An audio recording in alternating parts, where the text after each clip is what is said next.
Rome Pope Francis on Sunday used the Christmas Eve Mass that amplifies his voice around the globe to focus on refugees and migrants, drawing a parallel between their travails and that of the Holy Family at the time of the birth of Jesus.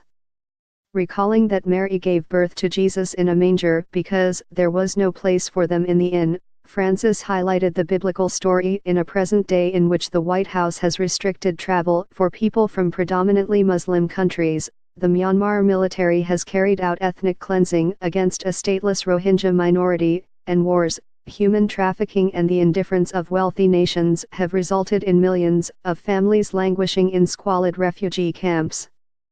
Using the example of the Holy Family to emphasize the dangers that attend those who have to leave their home behind, Francis noted that in Bethlehem, Joseph and Mary found a city that had no room or place for the stranger from afar, and which seemed to want to build itself up by turning its back on others.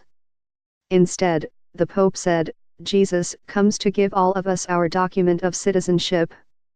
Since his election in 2013, Francis has spoken out for refugees, and often says the families fleeing conflict or economic hardship are the heirs of his religion's prophet.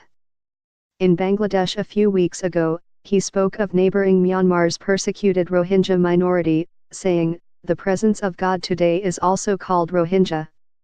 But on Sunday night in St. Peter's Basilica, Francis further elevated the plight of the world's castaways, saying that their footsteps followed those trudged by Joseph and the pregnant Mary to the manger. We see the tracks of millions of persons who do not choose to go away but, driven from their land, leave behind their dear ones, he said, adding that while some seek a better life, for many others this departure can only have one name: survival. The Pope, who recently turned 81, is in the fifth year of a papacy that supporters and critics have both called revolutionary. On Sunday night he made clear that the outcasts of the global periphery are front and center to his mission. He has repeatedly called on Western nations to resist the pull of nationalism, as well as the destabilizing fear of migrants, and to open their doors. On Christmas Eve, he recalled the famous appeal of John Paul II to opponents of communism, that they should be not afraid, open wide the doors and have confidence that their cause was just and would prevail. Francis repurposed the message as an appeal for hospitality to the world's forsaken. Christmas is a time for turning the power of fear into the power of charity, he said.